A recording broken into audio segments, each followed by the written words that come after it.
فیض حمید صاحب کا فیصلہ اس ہفتے میں آنا ہے، بہت سارے لوگ یہ کہہ رہے ہیں، کوئی کہہ رہا ہے آج آنا ہے، تو میں آپ کو ایک یقینی خبر بتا دوں، کنفرم کر دوں، اس ہفتے میں فیض حمید کا فیصلہ نہیں آئے گا۔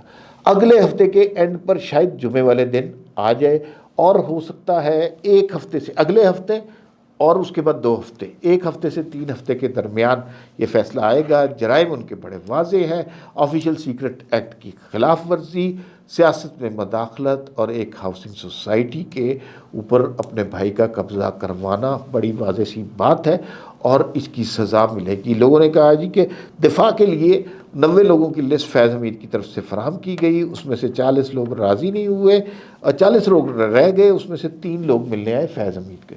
نہ عمران خان ملنے آئے، نہ شاہد خاقان ملنے آئے، نہ نوید مختار، نہ ندیم انجم، نہ جنرل باجوہ، کوئی بھی نہیں۔